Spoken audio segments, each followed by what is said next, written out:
I'm with my co-host this week, Casey. Welcome back, and Doug. Yeah, Thank you. man. Thank you. Yes. That's nice to have you back there, Casey. It's good to be back. In a few as tired weeks. as I am.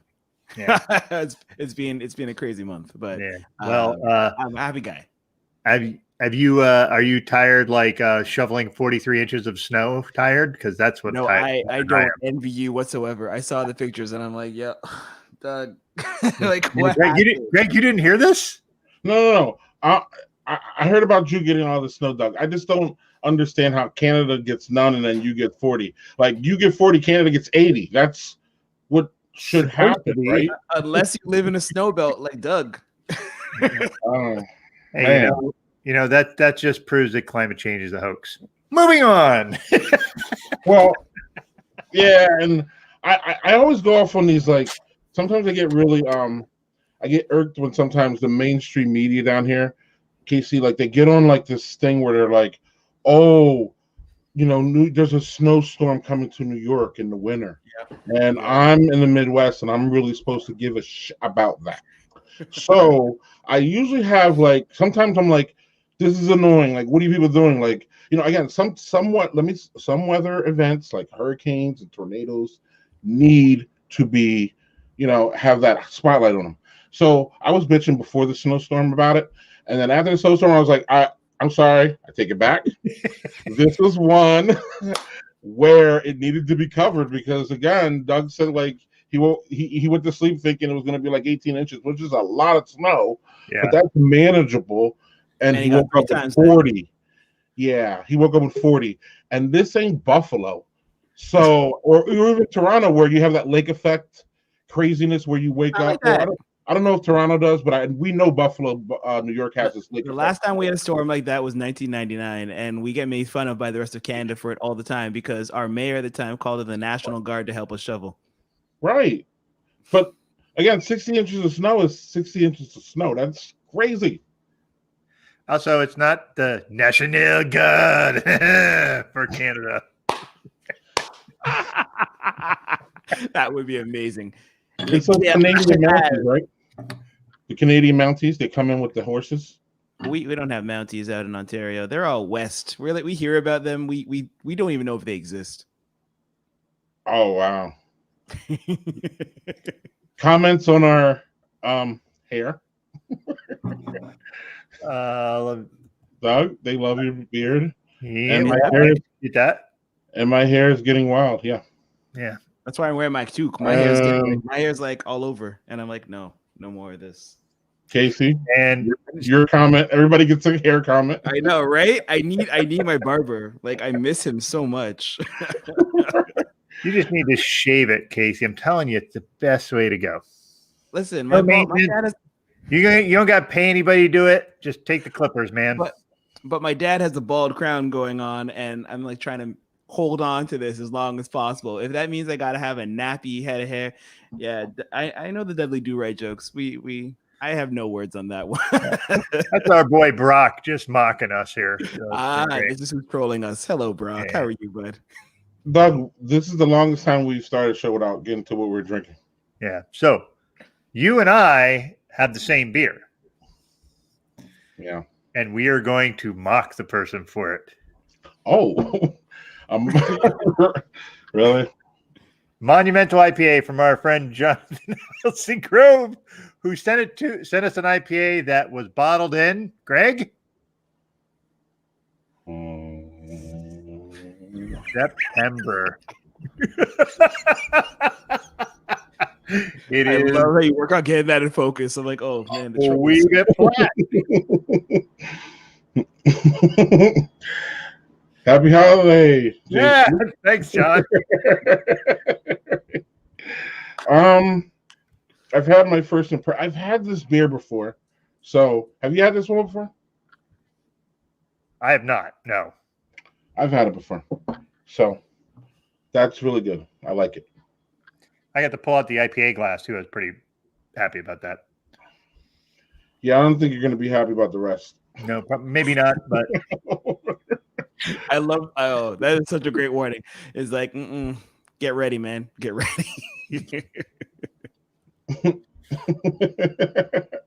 What's funny? This started a good night. I like this. Yeah, we're You know being what I'm called drinking? bitches, So called out for our hair, and Tasty. malty. Yeah, a little. Yeah, I would have liked to. I would have really loved to have this fresh, just because I'd like to see how that tastes. You've had it fresh though, Greg? Yes. yeah, they're fantastic. Yeah. There's I'm not a looking at my- bad beer, in my opinion, that I've ever had from this place. And the story goes, I was out at GBAF, and their booth was out there, and they had 20 beers. And when I go to the GBAF, I don't leave unless I taste a bad beer. And I was there for like 20 minutes and tasted almost all their beers. And I didn't leave because I had a bad beer. I left because I was just bloated. So these people make great beer. Port City is a fantastic brewery that Jonathan is lucky enough to be close to. So cheers to them. They're independent. So yeah, there's still a little hoppiness going on there, Doug, but it's not a complete malt bomb, but it's not what they intended, and it's not going to get finished. Sorry. Or it might actually in post-production. we'll see if it makes it. Well, the other thing is, like, how many times have you and I done this where we got beers? Oh, that looks great. And you pick up and you look at the label and you're like, oh, fuck, that thing's like 3 months old. That's going to be terrible. A gazillion times. I've done it. We've done that countless times in the show.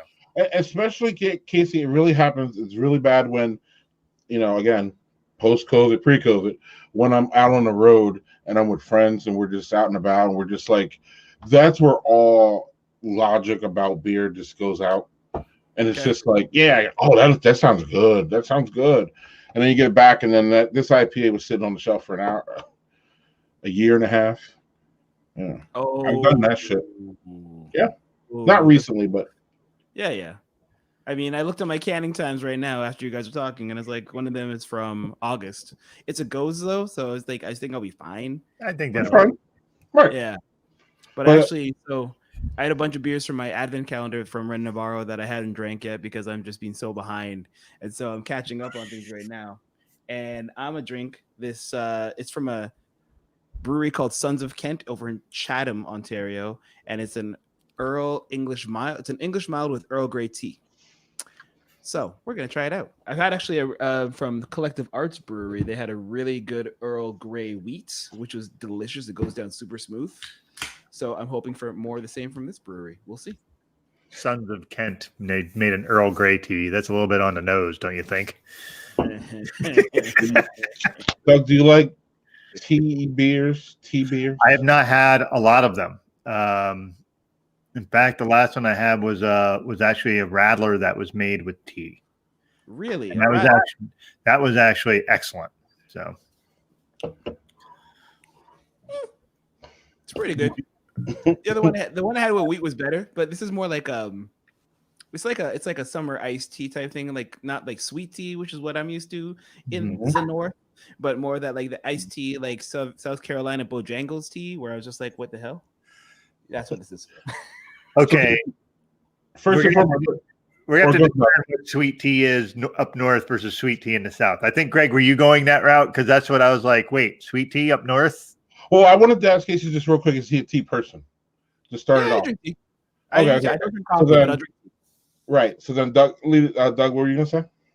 No, I was just, my thing was like, you talking about sweet tea. Are you talking about, like, sweet tea is different depending on where you are. I just call it iced tea. Like, iced tea for me is what sweet tea is in the South, I think. I don't know how the translation works, but I'm just used to iced tea being a cold, refreshing tea drink with sugar in it, not just cold ass tea.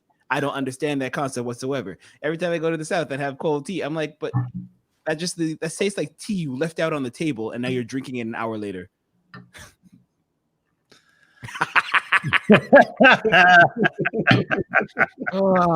It's good to be back, guys. It's good to be back. Rock is dropping the hammer. Right. What was the pre-production? What was this last song played? Casey's not living in America. Yes, but to be fair, they are our neighbors and they are concerned neighbors, so that's a good thing. We've been more concerned about ourselves. They better be concerned. Our numbers aren't great in Toronto. Like we're at like across Ontario. I think we're at like 2,500 cases a day now, which might sound small, but when you consider how much smaller our population is, we're like, ah. So we're going into Christmas break, and last time we did this, when we went into March break, the 1 week of March break turned into 3 real quick, which turned into 6 months. And so we're all kind of like, well, so I'm not really optimistic for January, but whatever. Well, and you ain't even trying to open that border with us, so don't even go there. Look at that wall. Build that wall. All right. Well, I believe it's time to bring on our guests. Woo! Well, actually, before we get there, because who knows what we're going to get to after we get on there. Yeah, once we start that, I open up qualified pills from my friend, our friend Daniel Fisher. He's going to be on the show. First show in January, second. I don't know. Anyway, he sent me a whole bunch of beer, and I'm going to drink them before he even gets on the damn show. Sounds like a quality guy, though, this Daniel Fisher. I believe I should give him all the kudos, even though we haven't formally crossed paths yet. But he seems like a very stand-up dude. He is. That looks like a nice, super crisp pills. Oh, it's beautiful. It's great. We got it still. And I'm just admiring Doug, we've come a long way with our dirty beer glasses on the stream. Yeah. Right. Casey's glad he's not living in them. Right. Sweet tea is more sugar than tea. That's it. That's just iced tea to me. I don't understand what these things are. Diabetes tea. Diabetes. You never know. Diabetes down there? Is it a diabetes? Isn't it diabetes in the north and diabetes the farther south you get or something? It depends on how big your mustache is.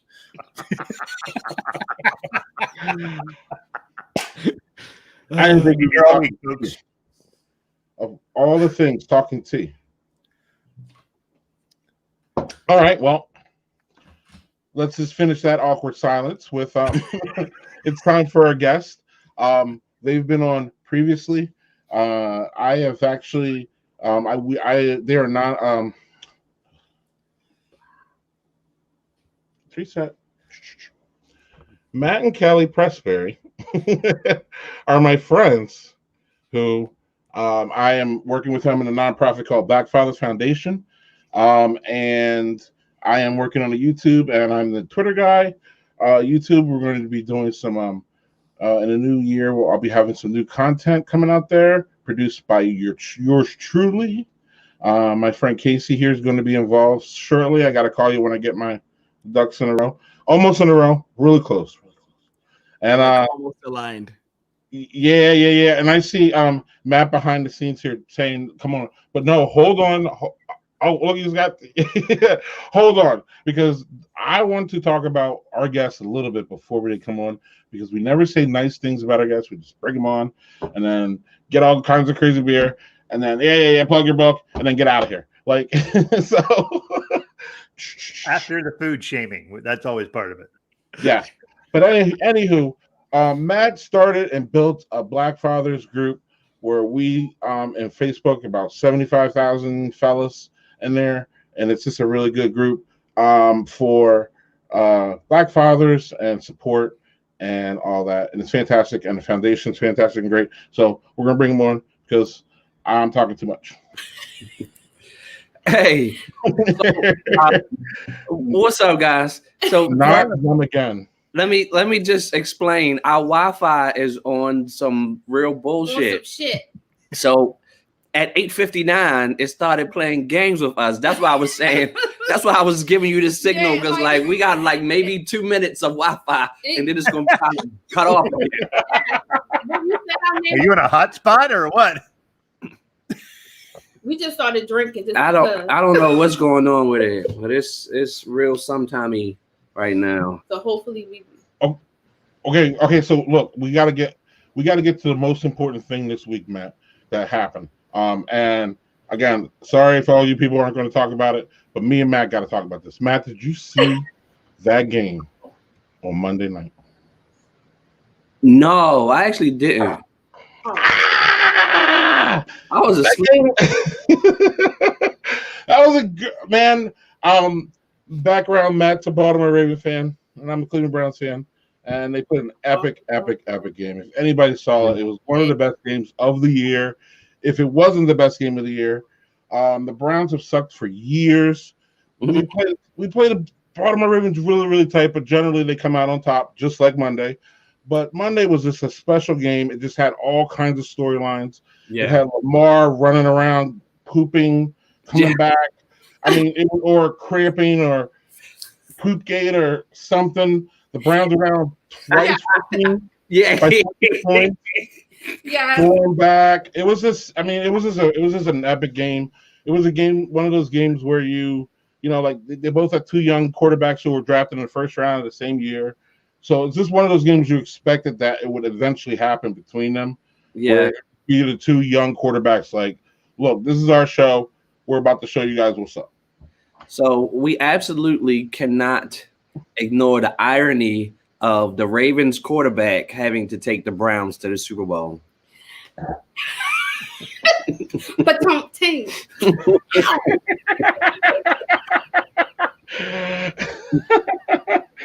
Oh man, I thought that was a euphemism for taking a dump.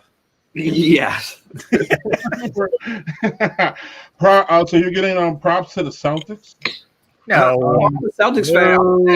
No. I've been a Celtics fan since way back when Paul Pierce first came on the scene. Oh, and well, Doug's gonna have this. He's not gonna. What's the issue? Don't tell me Knicks or something. What's the issue, Doug? No, I think the only team I hate more than the Celtics is the Knicks. Oh, okay. I'm a Miami Heat fan. As soon as they became a franchise, I went from the Sixers to them, and I've been them, and they were fucking terrible for forever. And the only reason they won titles was because they got Dwayne Wade and LeBron. I get that. Oh, okay. So, but like the Celtics, it's just one of those things. Like they were just so good for so long, and I was always like, when I was young, my teams weren't good. Like the Sixers had a couple years where they were good, but I loved watching the Showtime Lakers, and then of course it was the Lakers and the Celtics. So I was always more of a Lakers fan just because of the way they played. But you know, as I get older, and now granted, you watch games from the Celtics and the Lakers back in the 80s, those freaking dudes didn't play defense until like the last 2 minutes of each quarter. So it's a completely different experience watching it now. But yeah, I mean, later I have a lot more respect for them. When I was young, I just fucking hated them. Yeah, well, I have plenty of reason to hate the Heat, so I understand the fear. So what are y'all drinking? So, did you drink it all? Yeah, so we finished. We started out with Not Your Father's Root Beer. Oh, okay. How's that one? I liked it. So I picked it up because of Father's. I mean, and he likes root beer. So on brand, yeah. And it's got alcohol in it. So does it have enough booze that you can taste it? I've never had one of those. It does. Yeah, I feel like it does. 5.9%. Okay. And where y'all with the whole tea thing? Because Casey was he got a tea beer, and then all of a sudden we got on a tea angle. Right. So what I didn't completely follow. What was he saying? What were you saying, Casey? It's the iced tea is different from the north to the country to the south side, and I don't understand the entire idea of sweet tea. Iced tea for me is just a cold drink with sugar in it, whereas iced tea down like South Carolina and whatnot is just like cold tea, and I'm very confused all the time. So cold tea, meaning you're saying it doesn't have sugar? No sugar. It's tea with ice cubes in it. It's a hot mess. I don't get it. That is, you already know where I'm going. That is in the black community called white people's tea. I'm gonna have to disagree with you, bro. Well, you can disagree all you want, but that's what we call white people's tea when it ain't got no sugar. Oh, wow. I'm just saying, like, I like tea, but I don't like to die when I drink my tea. I actually can drink some tea without sugar, with ice cubes. Okay, you can. Yeah. No. I keep saying some without any sugar. So you like to get the half sweetened, half unsweetened, then. mix it together. That's what she like. Wait, what? So when I go to the restaurant, she likes the biracial. She likes first of all, can I just very sweet? Because now I got a big visual sweet. of myself. We bigger over here. I'm just you trying to do a close up on my hair and stuff. Let me just tell you first. Flag on the play. Hold on. Let me explain to the viewers what is going on with my hair. Oh Lord, have mercy. Can I explain what's going on with my hair? Help yourself. Go ahead. The floor is yours. The elephant room. And I sweated it out trying to fix the Wi-Fi. So I have these clips in my hair, y'all, because I'm trying to like tidy my hair up, and this is what we do when we locking it together. And I got the clips, and they like clip to the side, and the clips is still there. And usually, what happens when you go to the beauty salon when it's not COVID, you go under the dryer, but I don't have that opportunity here. So just in case any viewers are looking, they want to know what's going on with my hair. These are clips, and underneath is my hair. Sorry. Yeah. You have a bunch of dudes watching this. No one noticed. Thank you. Where can So they what? No. Really? Right. We Your hair is the least craziest thing of 2020. right. There you go. Yes, that's what 2020 is. Because we don't care how we look when we get on. I am sure you guys did not get on here expecting to get a hair care tutorial. Okay, they did. No, Hey, we are here to learn. Okay. We talked here. We we already talked here before you guys got on. Oh, okay. All right. Yeah. Comment on Doug's beard, my hair, and Casey's. Okay. Whatever he's got on his hair. Casey's hiding his. Yeah, and Doug, I was watching, and I'm glad I'm not the only person. I know I only have like 5 hairs here, but I still sit and I pull on them. And I was watching you do the same. Oh, I do that. I'm not alone in this. My wife actually gets frustrated because she sees that I look like I'm a mad scientist, like contemplating how to freaking put a nuclear bomb in place, and shit like that. You should I'm like sitting there going, All right. and I don't even realize I'm doing it. That's the Right. thing. I'm just doing it. I'm just Yeah, but it's like actually soothing, kind of like. yeah. All right, so back to the tea. So the tea, when I go to the restaurant, I ask for unsweetened, half unsweetened. Actually, 75% unsweetened, 25% sweetened. I don't like sweet tea that much. Fair enough. How do they measure that out? I don't know, but it comes out right every time. I'm Like Starbucks. yeah. Mhm. Squeeze. Starbucks has lines on their cups. I get Starbucks. If you go to any restaurant, 80. Oh wow. She tells them what degree that she wants her tea heated to at the Starbucks. I have a friend, a Jamaican friend, Casey. well, okay, if they're Jamaican, I get it. Okay. Yeah.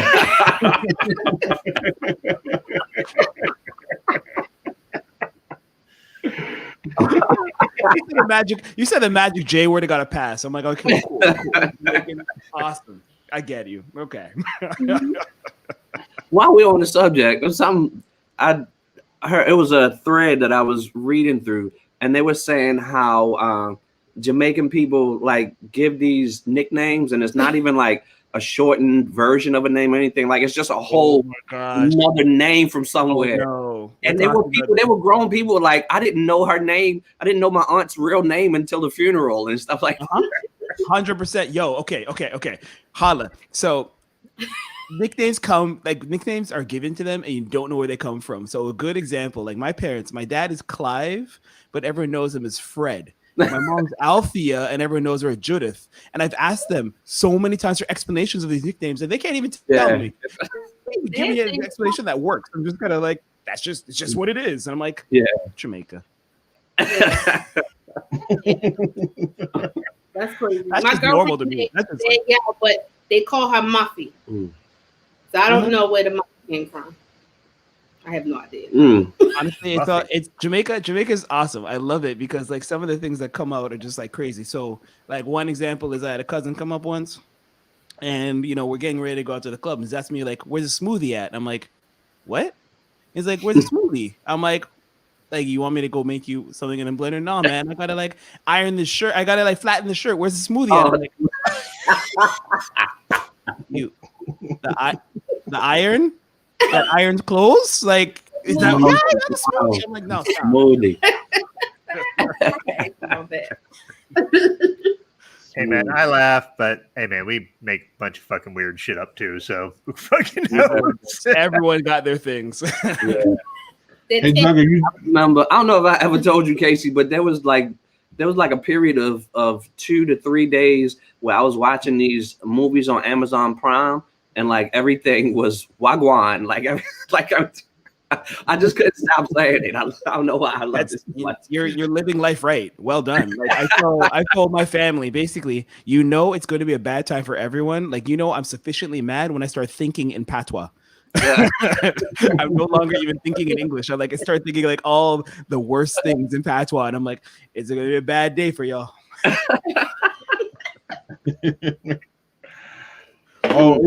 Doug, it's time for a quick video and then your second beer. You gotta slow down. Sorry.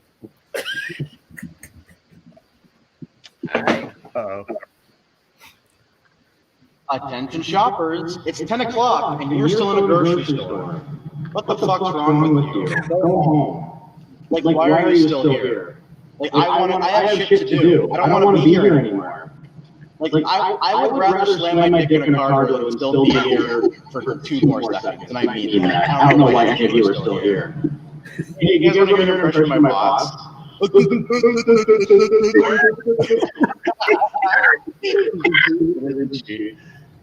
well, get your shit and get out. Have a good night. Thank you. All right, so I have a question. Is that guy really employed there, or he just be like, I'm just going to pick up this phone and start saying shit? Because that would be funny too. There have been more than a few of these, man. You ever see the one where the guy goes up and grabs the phone off the thing and farts into it, and it broadcasts over the freaking speaker? And I was like, wow, man. Yeah. Living in America. Living in America. Oh, I got nerd. There have been a couple of these. Wow, look at this one.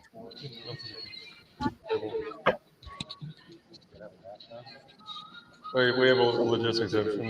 We don't wear masks. Pardon me? So it's under the Civil Rights Act of 1964 that we have an exemption, a logistics exemption. Wait. Man, we're not sure.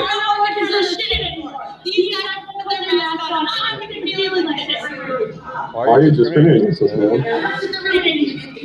Yes, you are.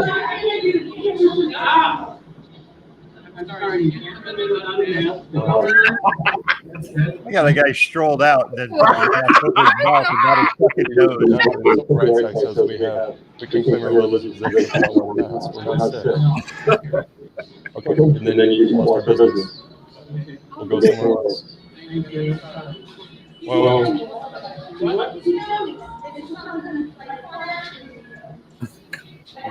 don't believe everything the media tells you, okay?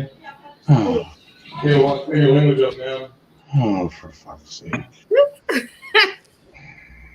Wear the damn mask.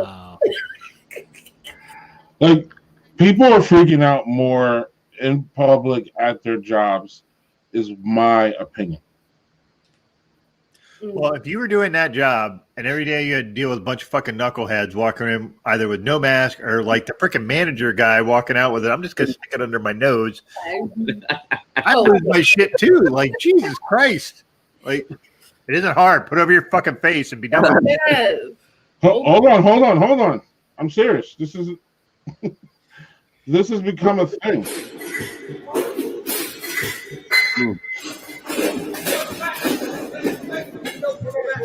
I think I've seen it. Everybody, y'all go back that way. Let's go.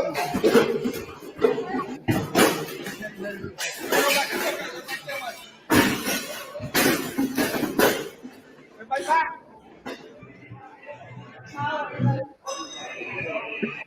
Let's go, everybody stay back.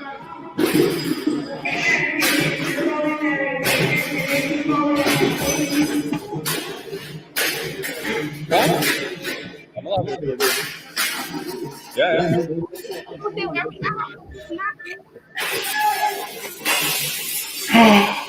Everybody get back. That's like $20 worth of damage at Walmart.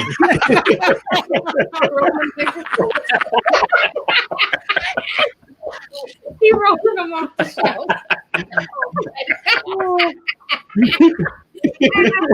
Hey man, you're in trouble. You know how much damage you did?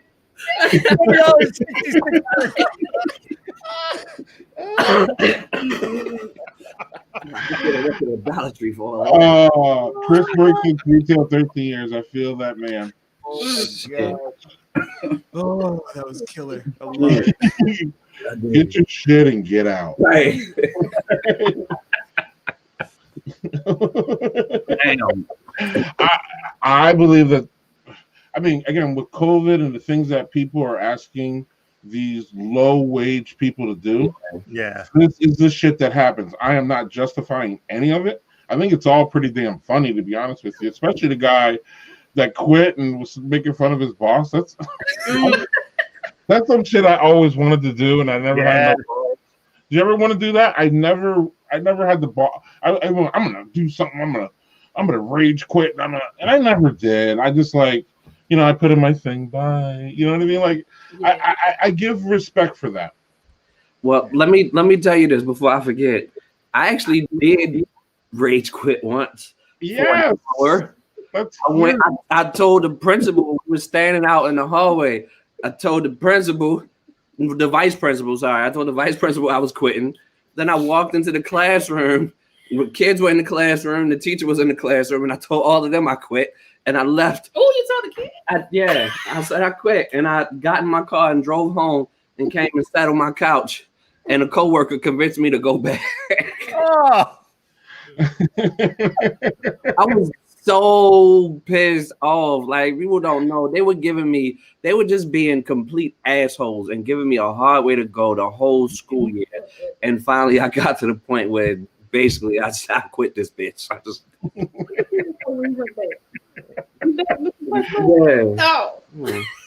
Anybody else ever rage quit, Doug? No, remember, Greg, you were in the group when I was posting pictures of the guy who would fall asleep every day at work. Tell a story. Next to our boss. Oh. We sat in the cube. Our boss sat here. I sat here. That guy fell asleep every fucking day. Every day. And it wasn't, look, Doug was taking pictures. It wasn't like he was like this. No, like, he this man was like. I remember this. I remember this. You can see up the man's nose in the pictures. Here's the thing is like that guy had been there for freaking 35 years or whatever. I don't give a shit. If you're that tired, he could retire at any time. He's like, I'm just waiting for them to give me an offer to leave. I'm like, well, then fucking leave, dude. Because now I have to do all your shit. Like, I just get so mad, and that I have no idea how I didn't blow up that place because I was so angry there. Every day I walked in, every day I was like, this fucking place sucks. I'm gonna watch this fucking shithead sleep again, and then I'm gonna have to do all his work, and I'm gonna do all the work. This other guy who was there for 30 years was like, yeah, I don't feel like doing that. He wouldn't take any calls on call. Hey, Jeff, that guy actually did end up retiring 3 years after I left. So really? 3 years. I'm gonna tell you that went on sleeping. I wish I could have done what Matt did and been like, fuck that motherfucker and walk the fuck out. And I just didn't. I don't know why I didn't do it. Right. Yeah. I love how Kelly is hiding as Matt tells this story about I didn't know about the kids. Yeah, I didn't tell her that part. Yeah, so I went in the classroom because I had to my jacket or something. I had to go in the classroom and grab something, and it was teaching is hard, man. Yeah, that's a hard job. It's hard. But the whole Shining thing and been like, I'm back. Like, right. Psych. I saw their name. On the street, and I'm like, not them again. I love it. Yeah, like 3 years after, Doug. 3 years after I left, I got a job. 3 more and years. that motherfucker stayed there for 3 more years, and I have no idea how they kept him. And again, this is why again people are at the edge. And what do they pay people at Walmart now? What are they asking them to do in COVID? What are these people's hours? Yep. What is all? there's so many questions. So when I see these rage quits, I'm like, you go. Like, don't hurt anybody on the way out. But if you got to cuss somebody out, you cuss somebody out. I don't. Is that the new? We got to get to beers, but I also wanted to get crazy Christmas traditions. That seems to be a Christmas tradition this year, is to bitch somebody out. Casey, that's the American. We're gonna bitch your ass out this year, Casey. You better watch it, man. I probably have there, you Canadian bitches. I guess does that explain my behavior the other night, Greg? My live. Oh yeah, I don't know if you want to talk about it. You brought it up.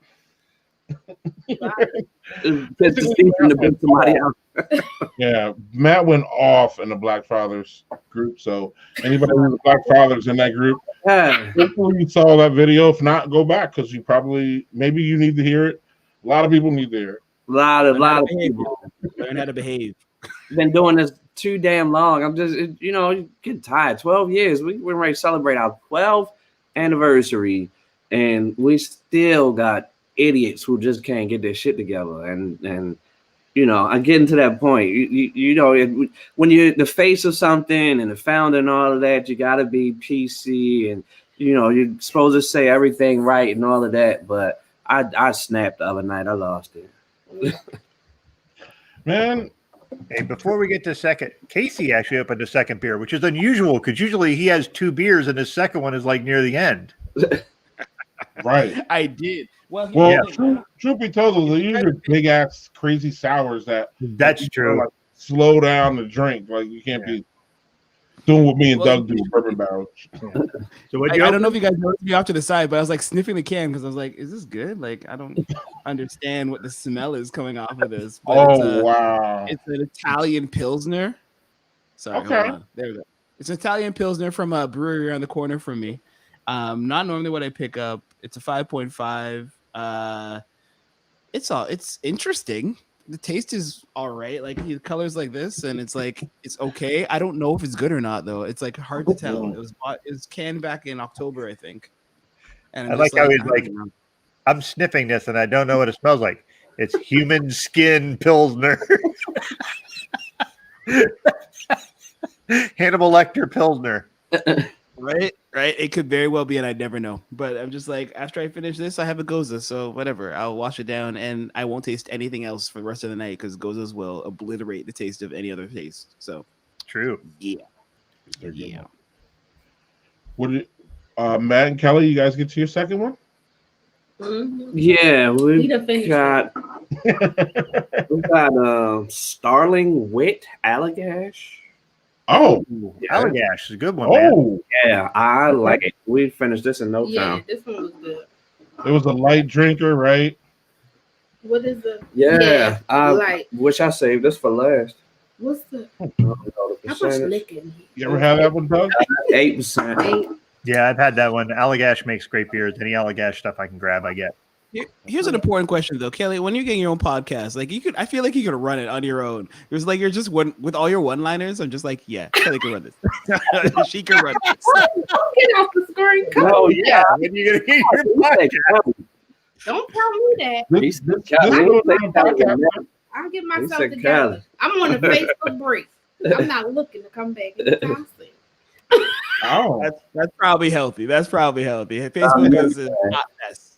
It feels good. I'm just on a diet myself. I've just restricted my meals to posting what I want, and then I leave. And sometimes I even tell people I'm not going to see your comments.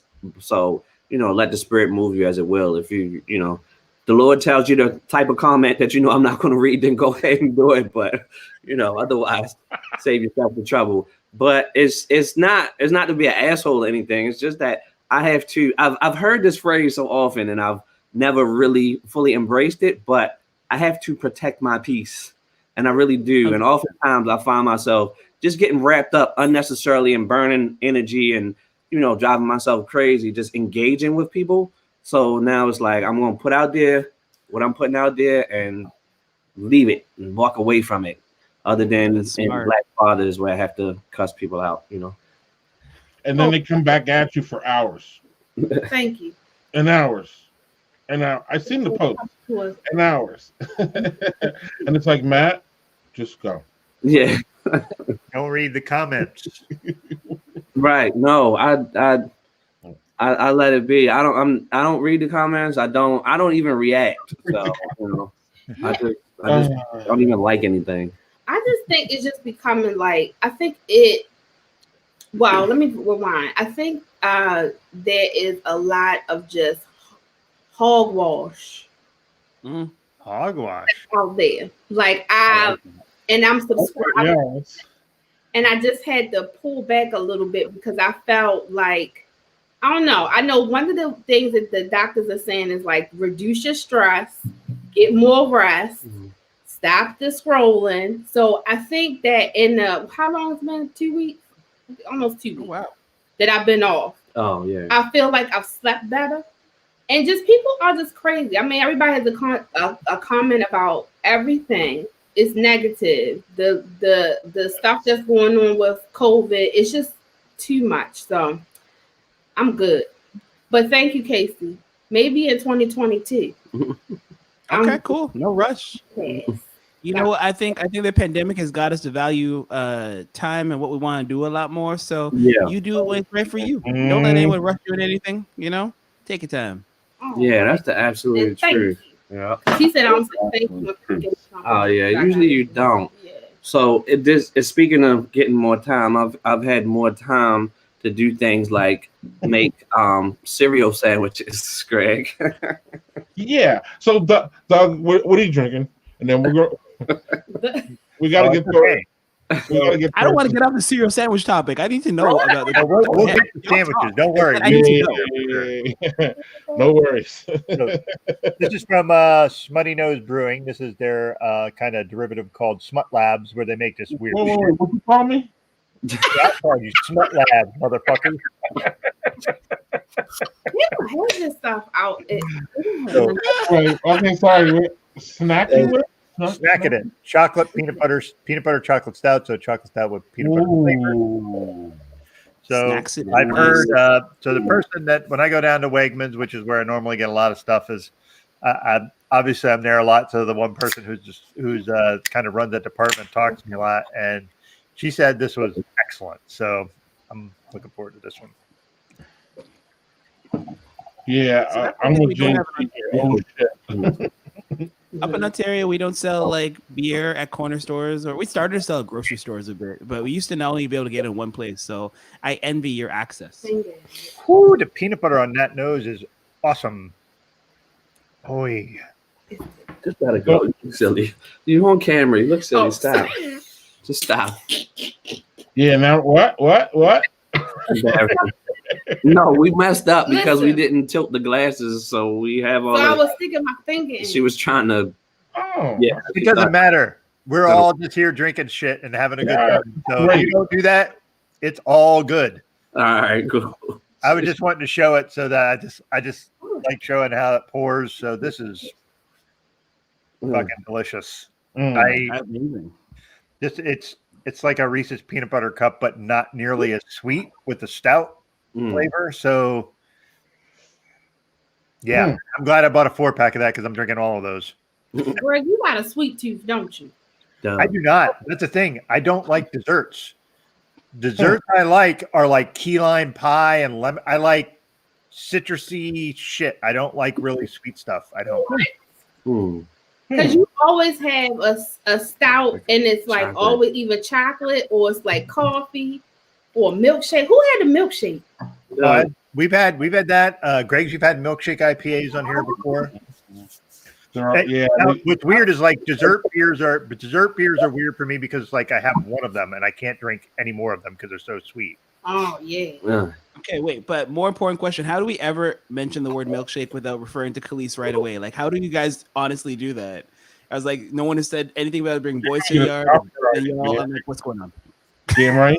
I teach you. They're like, yes, but copyrighted. You're gonna come after her 25 cents or whatever it is. A milkshake beer brings Khalees to the yard. My milkshake don't bring nothing to the yard. Oh, I'll Lord. see y'all right in the yard. From Flagship and Beans, what? I was saw about to spit.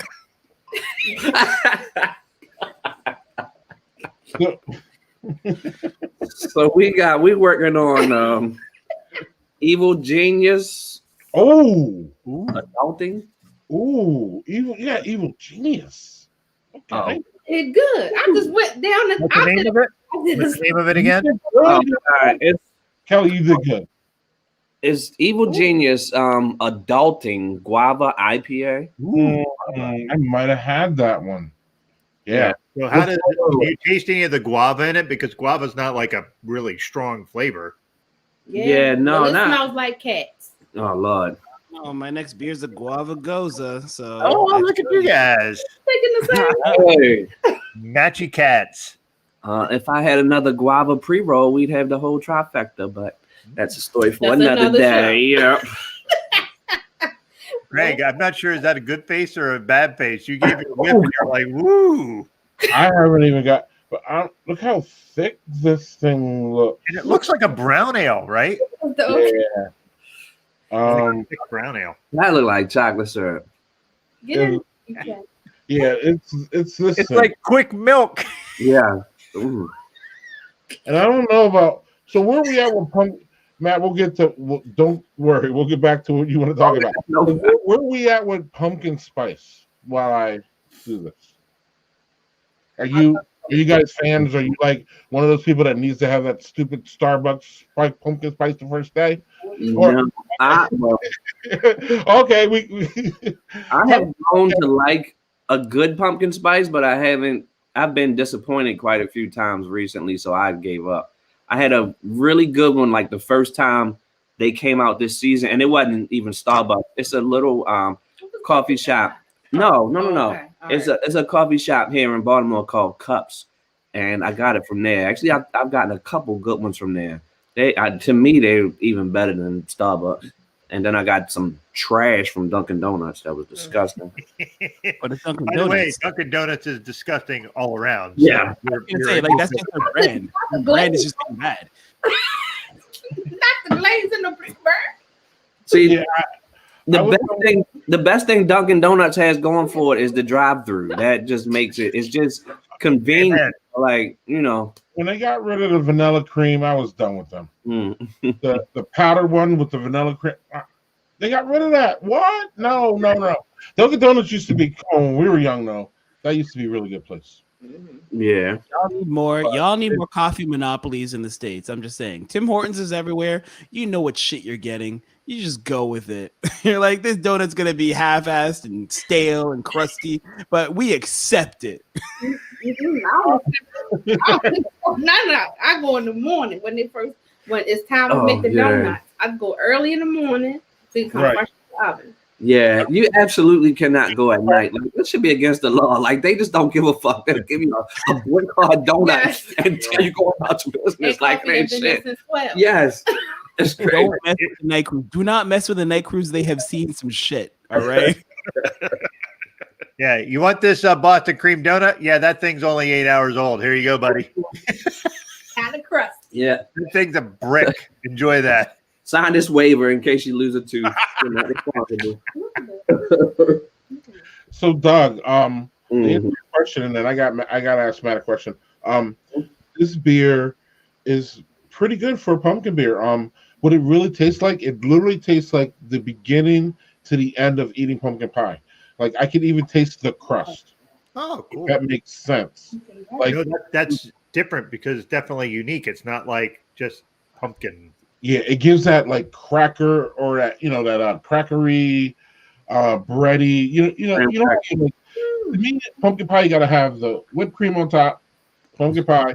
Then you take it and then you get all that pumpkin, and at the end you get that crust. That's the spear. And if you like that, it's pretty good. It's not, again, as much as a pumpkin pie is overspiced, that's how overspiced it is. It's not really that. It's great. It's actually great. Are you speaking ill of pumpkin pie? No, I love pumpkin pie. But I was checking. I was like, Are you But crazy? Sweet potato pie blows away pumpkin pie. So it's not even a question. I'm not having that discussion. Doug, I don't care what you think.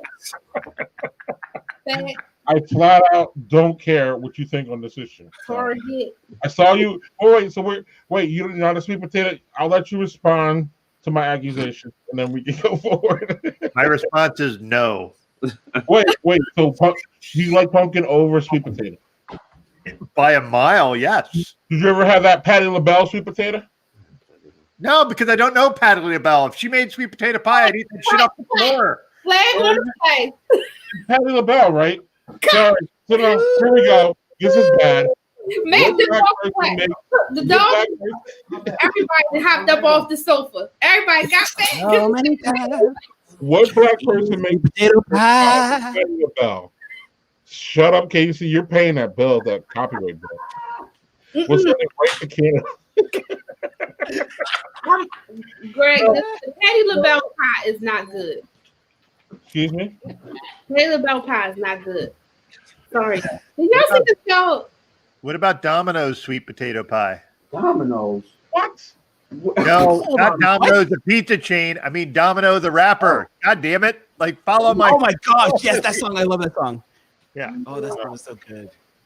No. That thing's from like the early 90s. So I'm so old fly. guy. Got a little taste of my sweet potato pie.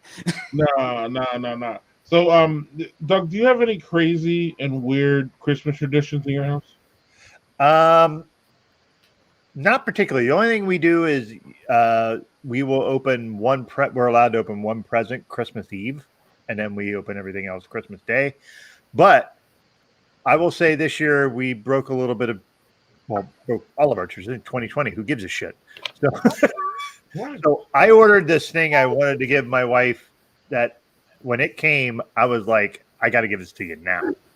Whoa. Before I go any farther, the cone of shame just came into the frame now. He's so That poor pup. Come in. Bring the nutless pup in. Come. Oh, look at him. No. Guy. The dog is not happy. Hey, Yeah. See The ya. dog- not at all. He's still adorable. He's like, hey, check me out. How long does he get the cone for? It's like 2 weeks in, I think. Yeah, he 10 to has 14. 14 days, yeah. Hmm. He looking sad. He know he missing something. Very. He missing 2 songs. They was big. I'm just saying, yo. They were. He had massive balls. Yeah, it was bad. Like, you ever seen one of them trucks that had the balls hanging from the bottom? That's how his looked. He was damn near. I'm sorry. I never seen no, but he's 2 years old. He had grandpa pops. It was bad. I'm just saying. Casey, do y'all do anything crazy on Christmas? Not really crazy. The only I have thing, one. Go ahead. I was gonna say the only thing we did is not I wouldn't consider it crazy, but we started a few years back. I actually decided to take everybody to Philly to go ice skating on Christmas, and the skating rink was closed because it had rained the day before, something like that. So the skating rink was closed. So then I quickly realized that it wasn't shit open except Chinese food joints, right? So we went and we had dinner, and then we were in Chinatown in Philly, of course. So the kids went shopping and stuff. So what we started doing was we would go up on Christmas Eve and get a hotel room and stay over Christmas Eve, Christmas Day, and then go home after that. So when the rink was open, we went ice skating and, did all that sort of stuff. So yeah, all of that. So that was one tradition that we had. I think this year is probably the most untraditional we've ever been. Yeah. Oh, for sure. I mean, So Sarah's grandmother passed away a few years ago, like 2017. But before that, she was born December 26th. So we do all the Christmas stuff, and then we go hang out at the retirement home where she was at and everything. And I remember the first year we did it, like I started dating Sarah back in 2008. So 2008, we go over and we're there. And there's gets to a point in the entire visit where, you know, they say, okay, it's that time. And they like hand out like, you know, $50 bills to like all the grandkids and their boyfriends and girlfriends, all that kind of stuff. And I remember just being like, wait, hold on. You paying me to show up? Like, wait, what? I remember texting my best friend at the time, like, yo, they paying me to show up at family events. Like, just I'm in. I'm never leaving. I'm never leaving. And that ran its course for a while. My grandfather used to do that for all of his children and all of the grandkids. So the children would get 200, the grandkids would get 100, and it would just come in like he pressed that money and put it in the envelope and gave it to everybody. So now my mother does it, and she actually just texted me to take her to the bank to go get her 50 and 100s, and I said, no. I have to tell you, like maybe 6-7 years, like 6-7 years ago, I had to tell my mom to stop sending me money on my birthday. Yeah, like she sent me like $10-20 and I'm like, listen, you're on a fixed income. I don't need that. Right. That's why you're retired. You're retired. Save that for whatever. I don't give a shit. Just don't send me money. I feel goofy. Yeah. When should that stop? Sounds like my mother. We had to tell her so many times to stop giving one of our sons money because he had a job. He was working. He was fine. And she still wanted to give him money. And even when we told her to stop, she would sneak and give And then finally, like, Grammy tried to give me such and such. What should I do? Because I know you guys told her to stop. And run. Kelly, I used to be the banker though. I used to be a banker, so I used to be on the other side of that transaction. I remember back in like November, I would be like, "Yo," I'd be ordering money in as the head teller. I'd be like, "You have to give me the crispest frigging bills you have, because these grandparents are coming in and they're expecting some clean ass money to give to their grandkids. So you better get it right." Wow. So they want like crisp new bill, like new from the mint. From the mint. Like honestly, I can see like I've had a young teller and they didn't know what they were doing, and they'd be like, "Yo, here's like 20, 40, like here's 100, 200." I'm like, no. We need to give them the newest bills we got, and I get like all this money that was like freshly crisped out and everything. It's just, you know, it's a thing. And if my kid came and said, "Hey, what do I do?" You told them to stop giving me. I'd be like, "You bring that money home and you give it to me, and I'll make you a nice dinner." Well, speaking of food, Matt has something to share. Oh, yeah. So earlier today, I was a little bit influenced by some medicine that I had been prescribed. And so I got hungry and I decided to make a peanut butter and jelly sandwich. The only problem was that the only peanut butter that we had was crunchy and about 10 years old. So I couldn't use that. And by that time, when you smell, you just really crunchy. When you smell oil, you know it's old. Oh, yeah, I can smell the oil. Yes. So I had already put like a 1/4 inch of jelly on the bread, and I didn't want it to go to waste. So I was trying to figure out what I was going to do, and I was looking in the cabinets just to see if maybe I could happen upon some peanut butter, and I didn't. But what I did find was Reese's Puff cereal, and I figured Reese's has peanut butter in it, correct? Look at the look. Possibly be a decent substitute, and you get the chocolate. The chocolate doesn't hurt, right? You can have peanut butter, chocolate, and jelly. So I proceeded to assemble the sandwich by placing the Reese's Puff cereal on top of the jelly, and then I went and sliced the banana and put some slices of banana on the sandwich and went to town. And about a quarter of the way through, I realized that it didn't make sense to have the chips on the side and have to have an extra step involved. So I proceeded to take all the chips and put them on top of the sandwich. So there you go. Cut out the middleman. What's happening? What? Yeah. Flag. Yeah. Hold on. So you How do you call this a sandwich anymore? So, What? Jay says he likes where you're going with this.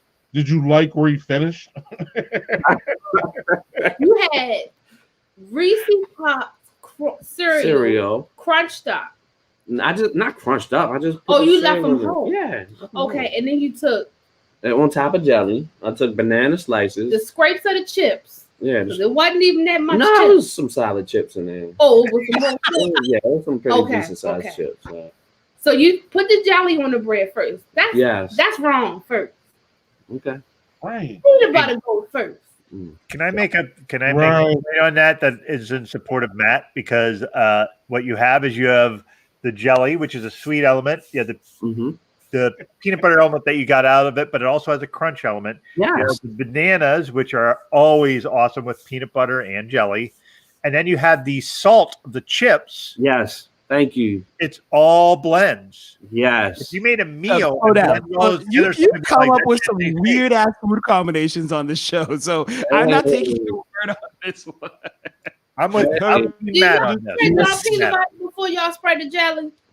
What's that? You spread your peanut butter before you spread your jelly. Yes, and I'll tell you why, because I'm going to use the same knife for the jelly, and I can either lick the knife off or I can wipe it with a towel and put the jelly on. See, when I spread my jelly first, my bread always break up. Well, how cold is your freaking jelly? Are you making it like I got it out of the freezer? It's great. We're going to talk about this later. I mean, I toast my bread first. I go in the toaster first, and then I put condiments that's on. a good point too. The toasting of the bread to make it all melt. The melty peanut butter. Now check this out. This is what I did because I remember we just had a conversation about this, and I think you mentioned toasting the bread. However, my niece told me to make it like a grilled cheese, and that's what I did. And that was some of the best shit I've ever tasted in my life. Okay. Yeah. Okay. I can see So that. you I can see put that. the sandwich on my pot of bacon? Yeah, with bread. Yes. I mean, I With put butter on the bread, just like a grilled cheese. I put it in the pan, butter, jelly. The peanut butter melt is so ooey and gooey. It's the, Oh, my cast iron. no, not the cast iron. Oh, why? Come on now. Not the cast iron. I did the T-fab. Did it matter? I never thought to make it like a grilled cheese. I always just toasted the bread in a toaster. It's so good. That shit you just came up with is Yeah. So did you put mayonnaise on the bread? Mayonnaise. Because you know, when we make grilled cheese, we put mayonnaise on it. That's a whole different. Wait, whoa. There's a whole conversation about that because some people put mayonnaise on the outside, and other people put butter. Of peanut butter and jelly? Heart attack. Well, on a grilled cheese. On a grilled cheese. Okay, yeah. Mayonnaise and grilled Well, cheese? if you're gonna- What? She know I ain't put no mayonnaise on no peanut butter and jelly. Whatever. That'd Layla, be every time crazy. Layla makes your grilled cheese, she put mayonnaise on it. That's grilled cheese. That is What not the different thing. Casey. So you like what the deal is? You spread the mayonnaise on the bread, and then that's what gives the grilled cheese that like. It's a dairy product, so it's also like if you do it with butter. It just has a different flavor to it. That's all. I'm not saying I do it. I'm just telling you what goes on. So you don't do mayonnaise at all, Casey, or is this just about grilled cheese? Oh, I do mayo, just not with grilled cheese. That just makes no sense to me. It just sounds. It'll change your life. Okay. I'm gonna be a hater. What am I doing right now? I'm gonna tell you some good shit. I'm gonna tell you some really good shit. Grilled cheese in the pan, the whole butter, the whole works, and all of that. Blow your mind. Cream cheese on top of your sliced cheese. Put cream cheese in there. Press it down. I promise you. I promise you.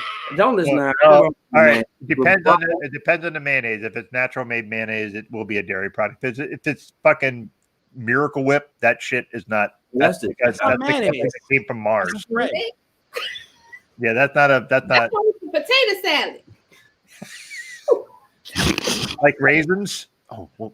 This Peanut Yeah, butter jelly with a baseball bat. Yes. This is the most jacked up food conversation I think I've ever been in. I have to. Okay, can we go one step further? Say, What is the like- fucking weirdest fucking sandwich you've ever made for yourself?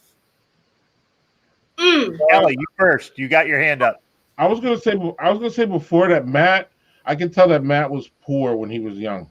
Oh, Like, I'm not even trying to, so I get that. Concoctions and shit. Like I remember that when I was a kid. You would go into the refrigerator and you would just like, I'm gonna make me a sandwich. Yeah. No. You would just, like put together what was leftover macaroni and cheese. It wasn't that. I mean, that would be my. I didn't have sliced cheese. I had leftover macaroni and cheese. So then that would be cheese. And so it was like a macaroni and cheese salami sandwich. So I guess that would be my weird one, dog, that I can remember. But I did some crazy shit when I was a kid, like just put shit together. But I never did the mayonnaise and or mayonnaise and did somebody say mayonnaise and bananas and peanut butter? No. Oh no. Mayonnaise and peanut butter. No. Oh, Okay. You said that. You no, asked I'm me. just saying that you did it like Right. cheese. I felt like Right. No, butter. Definitely good for butter. grilling. Definitely butter. Kelly, what were you gonna say about your weirdest sandwich? Well, first, Greg, it wasn't that. Penny bought all the good food for this one. He just like to put crazy stuff together. Oh, okay. He does really like weird He's things. just a nut. Okay, he's just a nut. Cheesesteaks with mustard and ketchup. Like, who does that? Nobody does that. I did that as a kid. That was my shitty weird sandwich. Was Thank ketchup, you. ketchup Thank and you. American cheese. I mustard, mayo, and ketchup. You gotta have the Trinity. I'll take them all. Hold on, Doug. Say it again. I had the shitty white bread with I had ketchup and American cheese, and that's what I had in the fridge. So I put that together. But the thankums. Did you say No, just bread and cheese and ketchup. Bread and That's what I cheese, had. wow. The only thing else I could have thrown on it was like sugar packets. So that was Oh yeah, we definitely been there. Definitely been there.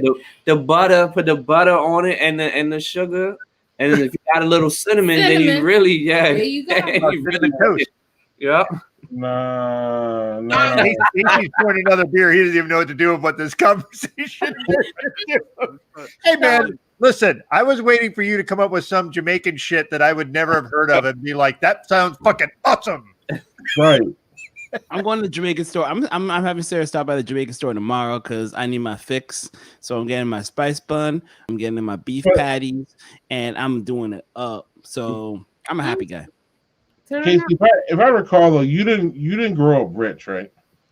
No. We were Right. like, So- we were all right. But So when you were young, didn't you have to make that crazy sandwich that I won't lie. Let me throw my hat in the ring with my Miracle Whip sandwiches. Miracle Whip, a white ass bread, nothing in it, and that was my sandwich. I look back on it with shame. I recognize it was a horrible sandwich, but I've grown and I've learned. Y'all haven't seemed to though. You guys are coming up with some crazy shit. Yeah, I wish she was sure. The best. Some of the best shit is if you got white American cheese and you just put the mayonnaise on the bread and the American cheese comes in a white variety. Do what? I thought the American cheese was just like yellow everywhere. No, There's white orange American cheese. variety Oh, too. the white is the best. What the hell? The orange one tastes like Donald Trump's ass. I mean, blame Eurocentrism. No, I don't he know, is but the yellow white cheese. is definitely He's the not best. white American cheese. Yellow cheese. Wow. Mine was Munster cheese. That's what I was very. Oh, Munster cheese with lettuce and tomato. oh, you had it good. Oh, You had white lettuce and bread. tomatoes. It was I was gonna say you had tomato? Still though. My tomato is ketchup. Right. My mom was in Yeah, long mayo. Leftover macaroni cheese. Then you had your good pork and beans. That was Oh, man, the pork and beans. And you cut up if you was lucky, you had a little hot dog. You can cut up, Mhm. put in that joint. well, so you guys did the hot dogs and SpaghettiOs too, right? Yeah, oh yeah, the hot dogs and spaghettios. That gave Yeah. me I didn't like that. I was more pork and beans. Oh, and hot dogs and the ramen noodles. Yo, And ramen noodles be yeah. Hot dog, yes. Full egg. Wait, what, Casey? Ramen noodles are delicious. I would eat those shit crunchy from the packet. I do that. What, hot dogs though? No, well, No, he was talking about just opening the I packet. was leaving the hot dogs out of the equation. I was just like, I didn't hear that. I moved on real quick. Hot dogs and The other thing that I would do was I would take ramen noodles and I would take 2 packs and I would use both spice packs. And that made me feel like I had a lot of money. Wait a minute. You use 2 spice packs? Yeah, and then I would have an extra thing of noodles that I would use and just make them plain. When I found out how much sodium was in the pack of oh my God, they're terrible. But it was just like, oh man, I got all the spice. Right, you got all the salt. Right. Double the salt. All right, so Greg, tell me what you know about the good fried egg. I mean, the good fried hot dog. You cut the hot dog in half and put it in the pan and fry it up with your fried egg. No, you're not with me on that? Yeah. Oh, all right. Mm-hmm. Okay. I thought that down the middle. No, but if you got hot dogs, spam? no. No spam, but scrap. No spam with a little mustard. No. Greg. Don't bring scrap on here because scrap. No, not that either. No. Yes. No, these are the things that my mother I'm not. Let me not call my mother out like that. I mean, some parents used to feed their children. These were called balanced meals. Some parents who shall not be named. They should not. Oh, did you guys have the I'm gonna make a casserole and it was like whatever the fuck they had in the fridge and they threw it in with noodles? Hell yes. We didn't have a casserole pan. Oh my God. Like, what is this? And it's like tuna and some left. American cheese. That's penny for sure. My mother, she will throw all kinds of stuff together and it just like she was cleaning out the fridge. I'm gonna head out. I didn't figure out that my mom does not like cooking until I was well in my 20s and I tasted Sarah's mom's cooking and I was like, whoa, this is how this tastes? Like this? And I'm like, I went back to my mom, like, yo, this tastes like this. She's like, yeah, I hate cooking. I was like, what? My mom trying to take us out. And she's still trying to take us out. She's still trying to take us out today.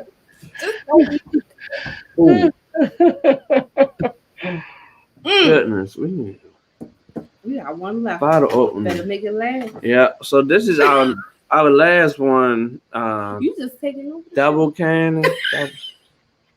Oh, freaking help a surprise. Yeah. Yo, that's 2 Nicks right there. No, not Nick Cannon. No. Yeah, there we go. That was 2 Mariah Careys too. Oh, because it's double cannon. Sorry about that. Double burn. By the way, Greg and I have been to that brewery. That brewery is excellent. If you guys ever can get there, that place rocks. Okay. Heavy Seas, it's good. Oh yeah. I'm trying to look how much stuff. So between all of these and some Triple G, Greg, yeah, I'm Triple G. Yeah, Greg knows. Triple G, like Guys Grocery Games? No. No. Doug has been inside too long. Yes, I have. For certain. I'm trapped here. I got fucking 40 fucking inches of snow outside my house. What the hell am I gonna do? They delivered 32 now. Some of it melted, Doug. Come on now. We had the sun for like 30 minutes today. And I was so thankful that it wasn't like gloomy and just I can't even see out of my driveway when I get to the end of it. Like I have to stop my car, get out of my car and stand up to see if cars are coming to get out of my driveway. That's how tall the snow is. So yeah. Oh my God. Fun. That's why them people got cussed out on Facebook the other day because we was out in the snow. Oh. Mm-hmm. Tension was high. Oh yeah. And People got up. these people are relentless. They just don't know when to stop. Yeah. Somebody was telling me one of the Mhm.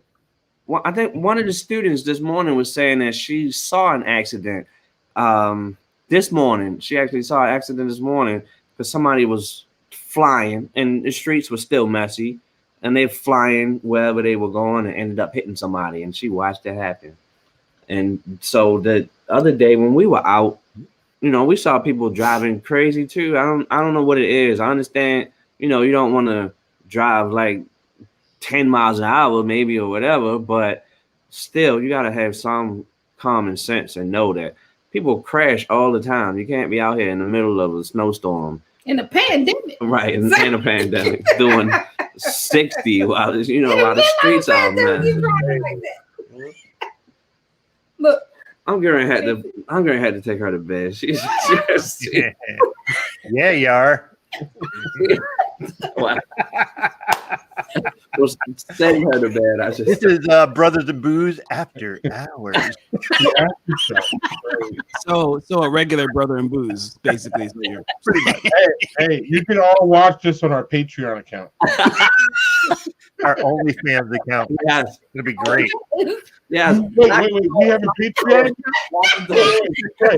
You have a Patreon account? Yeah, we do. I'm about to start it. Watch all this head come out. Oh, man. I'll be all right. Hey, so before I open my third beer, Casey, you had a third beer. What did you get? Did you talk about what you opened, please? Yeah, no, it's a Collective Arts Guava Goza. I've tasted it before, so this one was actually canned back on August the 21st, 2020, so it's lost some of its bite. But it's still fine. It's a milder Goza than it should be at the moment, but it tastes okay. Okay.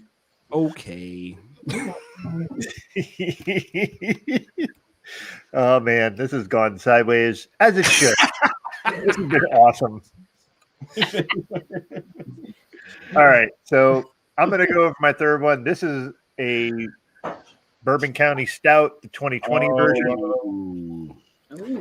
I weirdly have a 2017 and a 2019. I do not have a 2018. How I missed a year, I'm not sure. So you were in New Orleans at Dad too. Go with that. Just go with it. Yeah. I drank it all, whatever. So pour that puppy out. I am generally a big fan of this beer. I get it every year. Usually I get two and I cellar one. I just missed it one year. Look at that. And I poured it almost perfect. Look at the right on the freaking edge of the glass. So the bourbon smells really prominent. It always is. That's the way this beer is. It's bourbon forward. Really boozy on the head, which I'm really appreciative. How much you paid for that? Do you remember, Doug? That is not $11. $11 per bottle. Gotcha. So this is more boozy than usual. So I'm trying to see what the ABV is in this one this year. 14.6. Wow. Usually they're more in the 12 to 13 range. So this is almost 15. So the post show is going to be fun. I know. I haven't even. And wait till my OnlyFans kicks in after this. Hey, Casey. Daniel says, "Jam up the mash and Stranger Than Fiction." Stranger Than Fiction is a really good beer. Yo, so I did a lot of Jam Up the Mash over my pandemic summer there, Daniel. Because it's like a nice, easy intro sour. So if you just want something to kick back with and drink on a summer's day, it's really good for that. And Stranger Than Fiction, like Collective Arts is really good at coming up with beers that are more entry level for a lot of people because people are looking to get into the craft brew scene. there's tons of experimentation, but people don't know which way to go, and they often feel intimidated by it. So I feel collective arts really did well at finding their place in the market to get that entry level stuff, and then they do some experimental stuff here and there. But I have to give them kudos for that, because they have some mainstays that I go back to every summer if I want to just kind of share with other people and things like that. But yeah. Daniel, you and I are gonna become good friends. I like it. And they make their collective arts like artwork on their cans is always really interesting. So they do a great job with that. So I was making fun of Matt earlier this week about his love of eggnog. Any of you other drink this trash drink? Shut up, yo! Eggnog is great. Shut up! No, you look at that! Look at that! Look from you don't Doc. like it. Wow. He said he liked it. He told me shut up. Oh, but he said, I was confused. But you had Eggnog some crazy eggnog, though, didn't you, Matt? Huh? You had some crazy eggnog, right? Or what was it? So the first night I had So Delicious. They make coconut milk eggnog, and then now I have Almond Breeze has an almond milk eggnog. The coconut milk was definitely better. She hasn't tasted either one of them, so I don't even know how she's judging. But anyway, so I suggest if anybody's interested, in my opinion, go with the coconut milk. It beats the brakes off of the almond milk. Trust me. Doug, you seemed offended by my words. I am not an eggnog fan, but I will say this, that I get that a lot of people like that shit. So kudos to you. I would just suggest adding booze to it. That's the only redeeming quality for eggnog for me personally. But like, hey, if you fucking like that shit, drink a fucking carton of it. Awesome. Enjoy. There you go. I will say the other thing you were talking about, almond versus soy. This is not eggnog related, but there is, if you take there's a chocolate almond milk. If you take that and you mix it with chia seeds, it tastes like chocolate rice pudding. Whoa. You let it sit, you let the chia seeds sit in the chocolate milk for a good day, and it tastes like fucking chocolate rice pudding. If you like rice pudding, that shit is awesome. I'll take your word for it. I've never had rice pudding, so I don't know, but I mean, could be worth a try. It can't be any worse than the Henry Williams eggnog. Woo, baby, you went. Oh, okay. Yes, sir. 15%, baby. Damn. So we got some Evan Williams eggnog, man. Also, straight from my dad. He brought me some sorrel with white rum. Oh wow! Anyone know sorrel? Y'all know sorrel? Yeah. No. So it's a Jamaican drink made from hibiscus leaves, and basically you mix it in with some Appleton rum. So my dad makes it moonshine style at his house, and he just like, yo, drops them off, and I'm like, oh baby, yes. Yeah. This makes Christmas bearable for me. All right, my kids get me out of bed at like 6 a.m. to open gifts, and then basically by 8, 9 o'clock, I'm like, it's one day of the year. I'm like, it's 5 o'clock somewhere. Let's do it.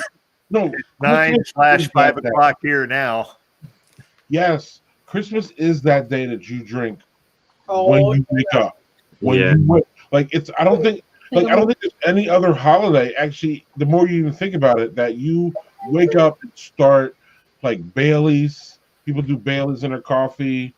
You know what I mean? Peppermint schnapps in their coffee. You wake up and drink on Christmas.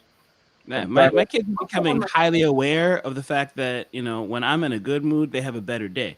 So I'm basically telling them, I want you guys to have an amazing Christmas. So as soon as I get out this bed, I'm going to turned up Christmas. That's what we doing this year. All right, let's go. Yeah. Now, usually I can't do that because I'm cooking. Y'all don't want no burnt food. No. I'm ordering my food. No. Right. Do the Chinese. From 6 a.m. until. So, yeah, I was I asked you guys about crazy Christmas traditions. The thing that we were doing for a while was we would actually cook our big meal on Christmas Eve, and then on Christmas Day we would do Chinese. and we didn't care. And kids who we- do not like Chinese food. Yeah, well, the whole thing was about it. It goes back to the whole you wake up and you start drinking. So, Yeah. I don't want to cook, and I'm like Kelly, like nobody wants a drunk in the kitchen. Yeah. Well, yeah, they do. That's when the shit really gets fun. Then you get peanut butter and mayonnaise sandwiches. Oh, God. For us, No. it's just that wasn't shit else open. We didn't have no choice but to get Chinese food. That was the only thing open. So that's Well, that's yeah. And I don't know what's going on around you guys, but now there's a lot of restaurants doing curbside this year and doing Christmas platters. So that's what we're actually doing this year. Is the one brewery that we love to death. We're getting curbside from them, and we're gonna I don't know. It's like this big meal, so we're gonna stretch it out to like 2 days. So we'll have like a lot of it on Christmas Eve, and then we'll have some of it on Christmas Day, and then we'll cook we'll fry up some chicken and make some mac and cheese, and then we'll be done. Like we're not. Can't have everybody. This year we're not trying to be in the kitchen during these holidays because we were in the kitchen all year. So like normally it's the opposite. Normally you're like, man, we've been out all the time. I want some good food on holidays. I want some home food. Now it's the other. For me, it's the other way around. I want curbside food, something. I'm tired of. I'm tired of cooking. I'm tired of living in this kitchen. I'm tired of looking. It's a balance. It's a balance too between being safe, saving money, cooking at home, and then supporting those local businesses that we like. Because if we don't support them, they're not going to be around. Yeah. And you guys, I mean, when I say you guys, I mean Matt and Kelly. Before the pandemic, I saw you guys getting out, and you guys got some damn good places to eat food. Because like Matt would check in, and he'd be like, "Oh, you guys need to hit this place, blah blah blah." So then, of course, I would click that link and then get to the menu. Like the internet sucks at this way for FOMO because it just takes you 2 seconds. Like Doug will be like, "Oh, Jill and I are here eating," and it takes you 2 seconds to see the menu and shit. Then all of a sudden you're like, "Yeah, we having tonight. We having right. We having those peanut butter jelly sandwiches." Hey man, we toasted those things. They're fancy. So you eggnog people, answer Daniel's question here. What is your preferred booze for eggnog? Rum. I'm Jamaican. That's just how we do. It's the only booze there is. I take. I've never done it myself. I drink your thing. Really? Yeah. Well, you just like eggnog straight up. You've never. Yeah, with nothing in it. Chocolate milk with Chinese food. It's disgusting. Oh, with Chinese food. Almond milk though. It's almond milk. Get it right. We had Get it salmon right. and It's green beans last night, and he washed it down with chocolate milk, y'all. This is chocolate almond milk. It's different. It's different. Isn't it? But it's different though. It's not like cow's milk. That would be disgusting. It's different with almond milk. milk is milk. No. It does have different texture. To Matt's point, Really it does. has different texture. Thank you, Doug. I knew I liked you for a reason. Thank you. It's just a beard.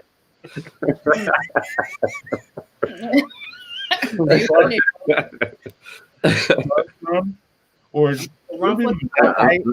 If it's me, if I'm going to throw something in an eggnog, it's probably going to be a bourbon or a scotch. yeah. Depending on what we have on hand. If I'm going to drink it and I don't have that, then I'm probably not going to drink it. That's just me. Cook big Christmas Eve, eat leftovers Christmas Day. I like that. Yeah. Milk is milk. I will say though that as someone who is as someone who has a blended family, like the idea of Christmas traditions is a little weird because we don't get everybody together on any particular day because of different custody arrangements. So like we don't really have a full on like tradition. That makes sense. What I was saying earlier is like my wife and I actually exchanged our presents. We got one present for each other this year because we're remodeling our kitchen, which is exceptionally expensive, even if though we're doing all the work ourselves. So it's like I was really excited for the present I got her, and when it came, she had already had the present for me, so we just exchanged when it came. So yeah, Please come talk to my wife, Doug. We're redoing our bathroom. Yet she still expects like 5-6 gifts under the tree, and I'm just like, I don't understand this math. Not for us. Like my wife and I are like, fuck that. We have all these expenses. So like, I'm lucky. My wife is not a huge. We need to adhere to like we don't do a Valentine's Day, like an anniversary. Hey, our anniversary is like we're gonna have sex later, right? Yes. Okay, great. That's our anniversary. Matt be like every year he be like, we exchanging gifts this year, and I'll be like, you have your gift. That's right. oh my God. Got it right here. I like when you don't even use words and you just fade out. Oh my God! Right. She says everything. Like she didn't have to say words. The body language said everything. No words. Funny, he says it every year, and I'm like, dude, like this. I never answer you. Why? Ooh. I think I left my other beer in the kitchen or something. That beer was not getting you laid. My birthday is out there like that though. I mean, I'm still married to you. Shit. Hey, I'm saying though. So my birthday is 7 days after Christmas. So I get cheated every year, but it's all right. Your birthday's New Year's Day? New Year's Eve. That's 6. She's been drinking.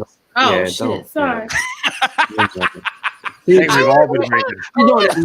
She's doing that new math. It's all right. My brother's birthday is New Year's Eve too, and all the time I'd have to like hook him. Actually, on his so he on a champagne birthday when he turned 31, I hooked him up with a bottle of Dom because I was just kind of like, yo, man, it's a one time.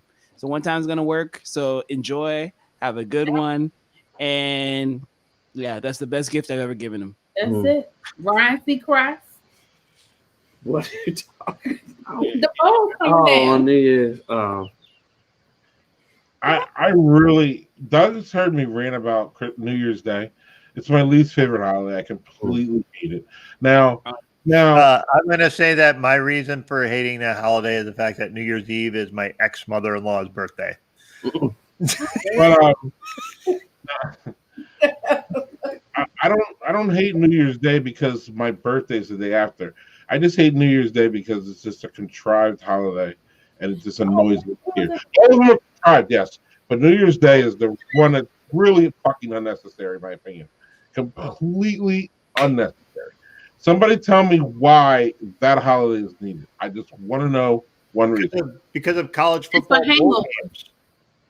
College football bowl game. What was your answer, Kelly? Hangovers. Yeah. So New Year's Eve is where you throw caution to the wind and do whatever. Like especially when you're young, you just go out and you go ham, you do your thing.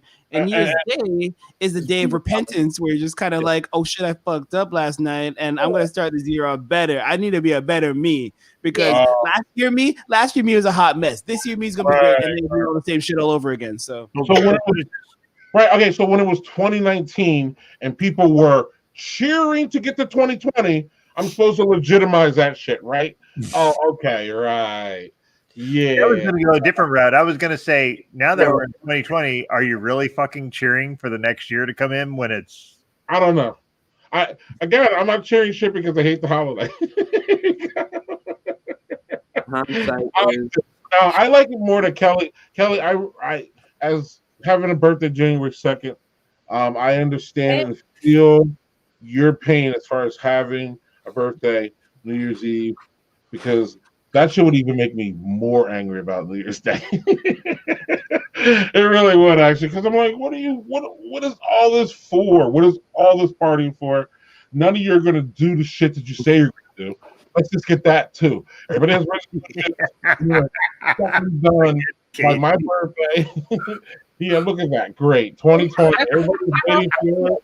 I don't want to 2020 to happen. And then if only I knew. If only I knew when I bought these damn glasses the year we had ahead of us. You bought those things?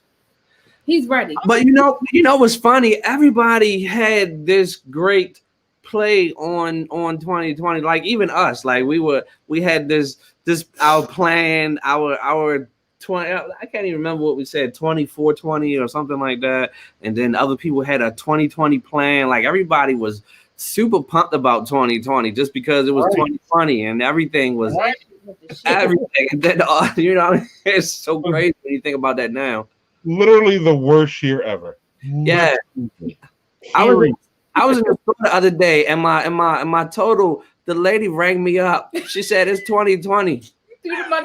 She said, "You sure you want to go with that? You don't want to get something else?" I said, "Well, give me some." I grabbed peanut M&Ms and put them on the counter. I said, "I don't do that in my life." And then you made a damn sandwich out of it.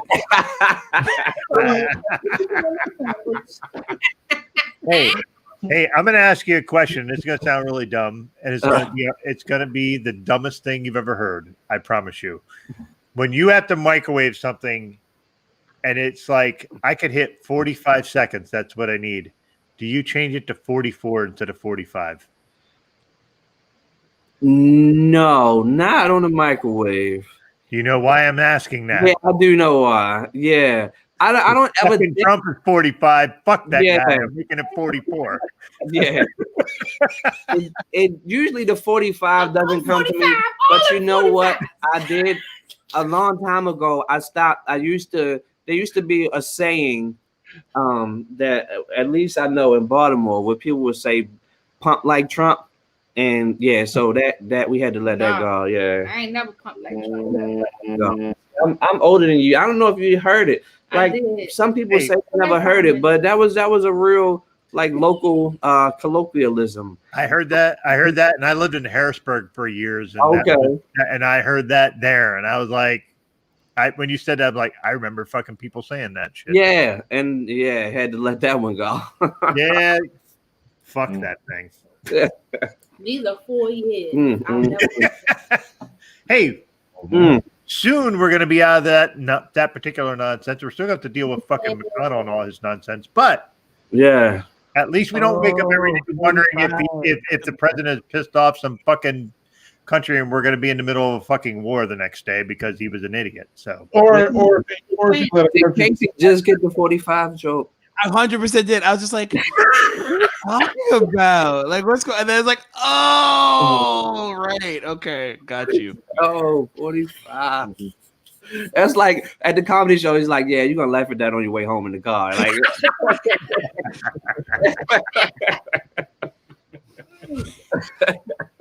all right, oh my gosh. We should wrap soon, shouldn't we, people? What happened? I was gonna say we should wrap soon, shouldn't we, people? And yeah, because we're like almost like 40 minutes in. And all right. Hey, we say this every time you guys are on. Yeah, I know. 5 hours, and we would just be like cracking ourselves up. So Trump card, Daniel said Trump card. Yeah, that, and even like these past few days, I've been thinking like, normally you would say like A Trump's B or this sort of thing. I don't even say that. Like I ain't even saying yeah, I don't even use that shit anymore. Right. There's got to be a better word then. Yeah. Right. Are you guys? Are you going to people? Sorry, are people going to be playing like spades and be like, "Yo, what's Trump?" And like, get in the fight. Yeah, we gonna fight. We gonna fight. Right. Daniel's on it. Trump card needs to be like 2020. Don't say nothing about elections. I don't want to hear nothing. Yeah. Nothing. I want to be blissfully ignorant. I don't want to have to be paying attention to shit every fucking day. I want someone who can manage stuff and not be. Listen, Biden wasn't my first choice. I don't give a shit. That guy's getting in office. I don't have to think about him every day. Yeah. I don't have to think about him every day. That's Biden was literally, no bullshit, the last person I wanted out of the Democrats. No shit. When it started, he was the last. Yeah. So, but I'm going to tell you, bring it on. I'm like, bring it on, please. Anything like.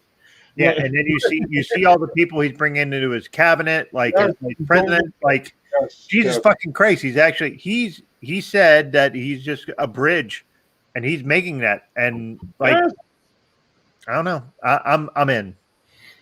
He's my guy. It appears really good that he's actually putting people who know about the shit that they're being in charge of. I mean, yeah, it's like the people that he's actually nominating, Casey, they know about what they're going to do. They're actually expertise.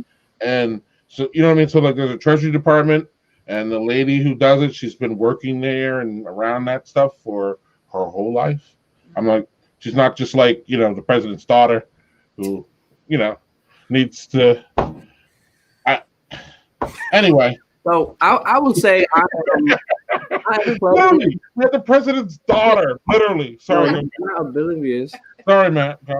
I'm pleased like so far with the things he done, because I had an analogy when he first got elected, and my analogy was that Joe Biden is the police officer who comes by and finds a person who doesn't really fuck with the police like that, but they're getting their ass whipped, and he comes by and he like saves your life and arrests the guy.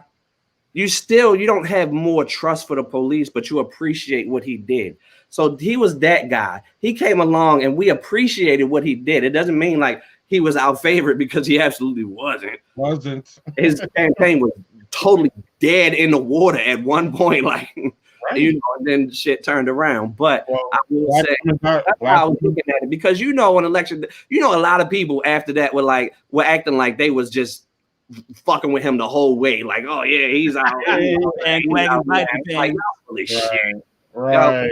But it's okay. Y'all go off. But yeah, I just, you know, I'm optimistic. I'll say that. Well, I'm optimistic, but he's also giving, in my opinion, he's giving reasons for optimism. Mm-hmm. It's not blind optimism. It's not just like, oh, I want to be happy because it's not Trump. Like, it's actually like, oh, so you're actually doing that shit that you said you were going to do. Right. Okay, cool. I'm in. All right.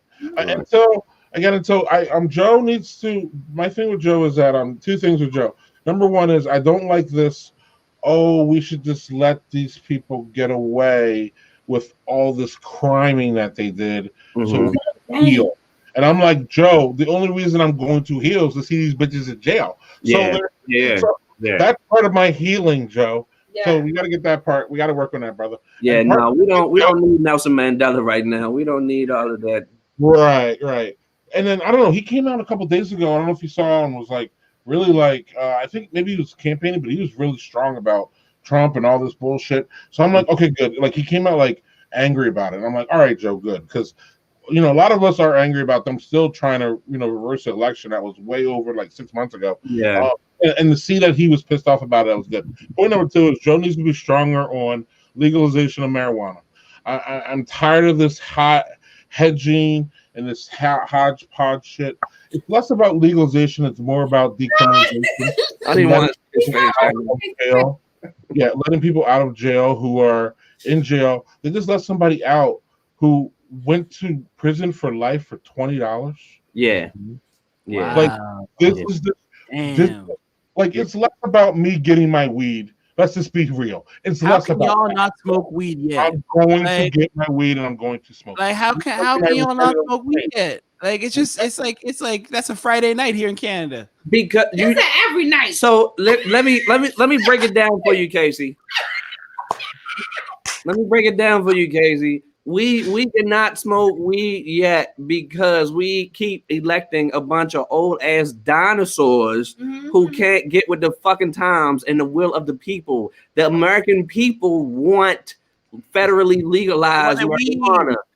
The representatives who work for other interests and who don't really work for the people don't do what the fuck we're telling them to do. That's the problem. Well, the House of Representatives did just vote to decriminalize. At least that was a step in the right direction. That's a House. Now, granted, fucking McConnell, his turtle fucking ass, isn't going to bring that up, but like, at least that's people acknowledging that's something that you were working towards. That's good. Yeah. It's good, but Joe, great. More research on it. People like a snap turtle though. It's true, but Joe can do more because Barack Obama could have did more, and that was my big thing about my big piss off about him is that he didn't do shit. You can make it. He could have worked on it to make it not a Schedule C drug like heroin and all these really, really bad drugs. Yeah. He can make it to where it's not, and Joe can do that the second he walks into the White House. So I'm gonna be up his ass on this one.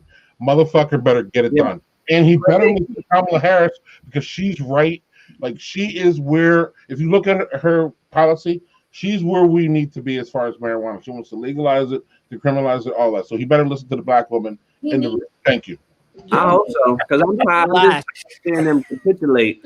Thank you. Oh, don't even go on. Sorry, Matt. We're not going to respond to Casey's comment. I know. I don't even want to see his face right now. All right, we can work on that. Thank you. Yes, thank you. Amen. Thank you. But no, it's just crazy, and I think that's really reflective of American politics all the way around.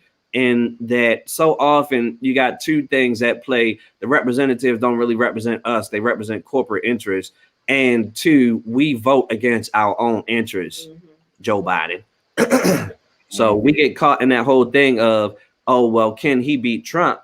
But it shouldn't even have been the point of can he beat Trump? It should have been the point of, is he truly the best option here? But, you know, that's what we have in our two-party. Yeah, that was a port in any storm situation, though, because Trump was such a fucking – if he got another 4 years, this – Oh, no, I know it. But, no, my point is that the system is just set up in a fucked up way that forces us to have to make that choice, right? That's the problem. Agreed. Right. Well, let's eliminate the electoral college, and then we can start there. Yeah. So on that, because if you look at how the election played out, Joe Biden was one of the only people that could beat Donald Trump. If you look at it, so then unfortunately, that's where we are as a nation. But if we eliminate the electoral college, I don't think we have that issue at all, because then popular vote would rule. Well, Trump wouldn't have been in office at all, because if we didn't have the electoral college, Hillary would have won. Time, so. Or Hillary would run, or hell, Pete Buttigieg would have won. So it doesn't. I'm actually let's take it out of Hillary and even go to, like, you know, Elizabeth Warren would have won. So like without the electoral college, Elizabeth Warren, in my opinion, would have got beat because people are just sexist and racist in the Midwest and all that other shit.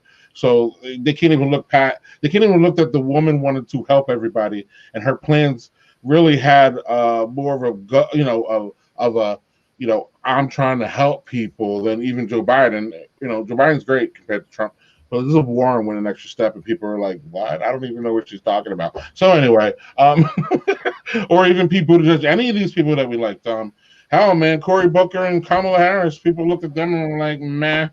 They didn't even make it to the primaries. Anyway, on that note, we need to wrap a bit, because it's we like do. Almost. All right, yeah, hell yeah. I don't want to wrap when we're all together. I know, it's so crazy how the time flies, because and both times I have been on the brink of falling asleep beforehand, and I couldn't get a nap in, and I felt like this was gonna go miserably. But each time I've got a little, I guess it's the beer. I don't know, maybe it's the beer. Man, it's the man, it's the company. It's the company. Keeping it real, doing it 56 times a year, whatever. Mm-hmm. Today was one of those days where I'm like, we're just gonna go. Like there are times where I'm like, yes, I'm pumped. And there are times where I'm like, man, I could use an hour of sleep before I get on to talk to Casey about. So hey man, I'm boring. I get it. You guys at this point are family, and we need to have you back as much as we can. Oh, we appreciate it. Yeah, and once Black Fathers Foundation has once we can start doing stuff, and we have some announcements we're going to get back. You guys are going to come back, and we're actually going to be able to talk about that. But there's really not much. I mean, I didn't really want to saddle you with it, or there's really not much to talk about. Except if you have anything to talk about now, bring it out. We have great news that our next Foundation Conversations installment is going to be Monday. This is already December. Excuse me, Monday, January 11th, and it is going to focus on politics. Amazingly enough, and the real focus that we have is what are our next steps after the election, and how do we continue to hold people accountable, or how do we even begin? Because so many of us really don't know, and we put these people in, and then we just like take our hands off and let them do whatever they're going to do. So we really want to talk a lot about accountability. So I am scheduled to have on, or we are, I should say, we're scheduled to have Jeff Johnson on. Jeff Johnson. And as well as our good brother. For those who don't know, tell us who Jeff Johnson is. Jeff Johnson is a lot of things, but yeah, he was on Teen Summit. He's, as of late, he's really been a I guess you could say a political commentator. He's been on Ricky Smiley. He's had segments on Ricky Smiley and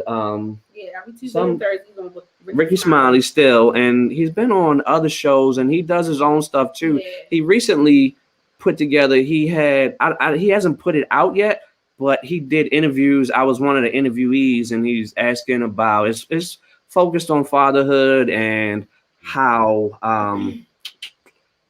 sort of like, well, what he said, and the questions that he asked were really about our fathers, the interviewees, and how the way that we were raised has affected us as fathers. So that's his focus on that. So he does quite a few different things. He's actually got a product out that is a diaper bag. That's like a slick diaper bag, more on the masculine side. Yeah. So he's doing quite a few things. He started out as a celeb. What do they call it? He was somebody on BET.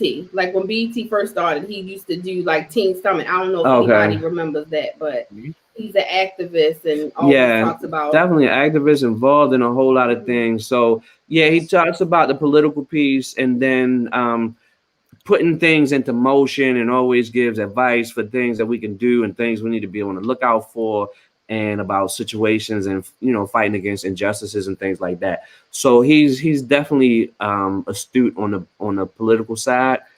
And then also we have William Hawkins, our one of our admin from Black Fathers, who will be joining us. Yes, because he won something. There we go. There's a good brother, Jeff Johnson. Man, he dressed well. Yeah, and if you there's a video. We were invited to a brunch that BET and Procter & Gamble put together, and he was one of the panelists. Real good brother. That's how we connected. I first met him, and we've been in going back and forth ever since that point. But so he's going to be on. William Hawkins. I can't remember what William said he won, Greg, but he won some position. I think it might be school board or something like that. He won a position, so he's going to be on.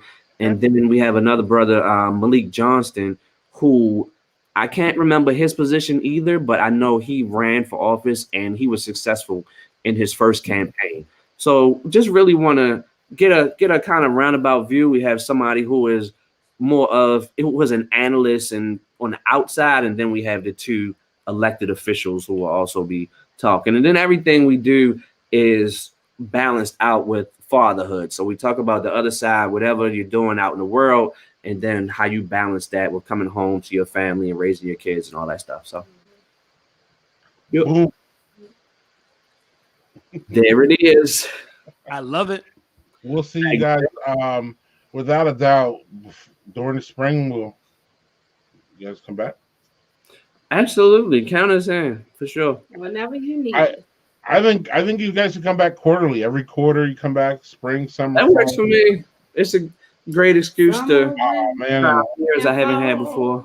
Oh yeah, we gotta keep Shaq and Casey with our Americanism. Yeah. He's too settled up there. He's too, you know what I mean? Like everything is fine. Like we gotta inject some Americanism. I guess you can do that when you got socialized medicine and federally legalized weed and a president with more than 2 brain cells to rub together. It's not that hard. Right. Yeah. And a sexy accent. We doing all right up here. We doing all right. I got my boys, we can hang and let's just say Saturday nights are good nights when they have to be. All right, Matt, Kelly.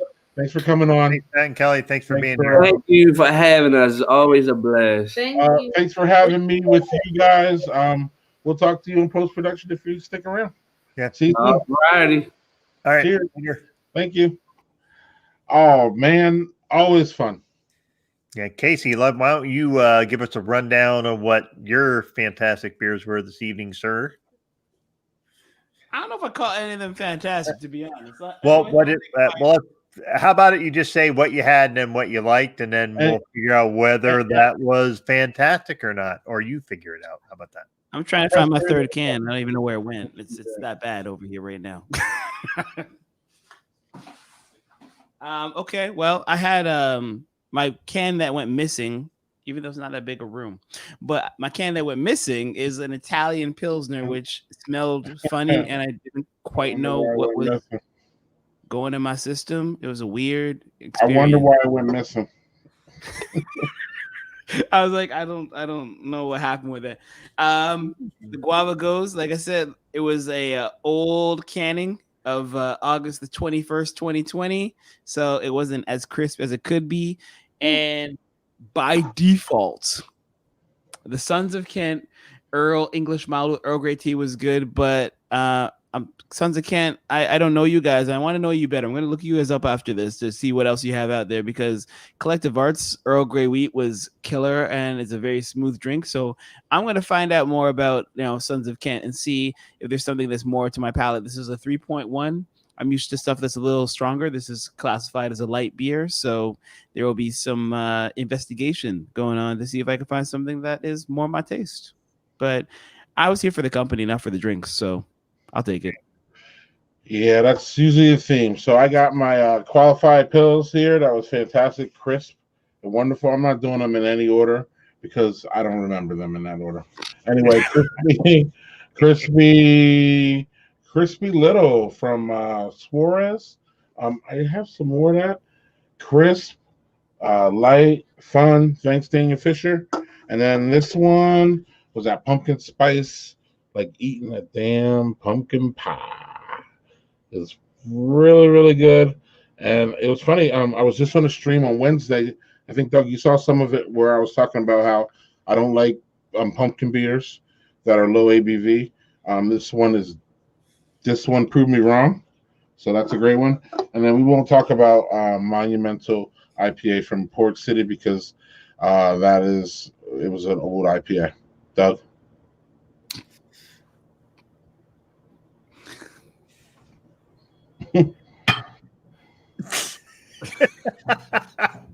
It was just old. Sorry. JG, thanks for sending it. For real. Thank you. Yes, absolutely. A for effort. So this was the 2020 version of Bourbon County Stout from Goose Island. Yep. Really, really bourbon and boozy. So that's in what a good way. Really good way. What's that? Was it boozy and bourbony in a good way? Yes, but it was heavy because it was almost 15% ABV. So the winner, like if I'm going to pick a winner, this was the winner, the Smut Labs Snackadent. Yeah, what you call me? Peanut butter chocolate stout. Snackadent from Smut Labs. Yeah. You call me Smutty. That's not. I'll take it. Smutty Nose is the brewery that makes it. So Smut Labs is like their derivative, kind of like how Guinness has their little offshoots. Genesee does as well. So that Snackadent was delicious. Yeah. So yeah, it was a good night for beer. You sure it's not Snacksident? It looks like snack and accident, so Snacksident. Snacksident, yeah. Did I not say that? You're saying snacking it every single time, like you smacking it like it owes you money. I'm just kind of like, no, it's Snacksident, man. Right. See? I apologize. I mispronounced it. See? This is why we have the Canadians around. So fucking Canadians. We had many comments that we didn't get through because we had a great show. But we want to thank all our comments. We want to thank all the people who watch our stream. I want to thank Doug Ziegler and Casey. Why am I thanking everybody? Well, I'm not sure if we're gonna we have 2 more weeks in this year, and the next Friday is Christmas, and the next Friday is my favorite holiday of the year, New Year's Eve. My co-hosts here, and I'm not looking for an answer now, but they have not confirmed whether they want to do a show the next 2 weeks. So we may not see you until 21. If that's the case, we want to thank everybody for all your support, all the years. All of the guests that came on. So many people came on just to support us. Fantastic people who share the show, people who like it, people who tell other people about it. Anything else you guys want to speak? So if we don't have each other, this has been great. Right. Who knows? We'll see next week. Don't know. I'm not saying anything, but if there's a chance that we don't talk to you guys till 2021, cheers. Bye 2020. Cheers. Fuck 2020.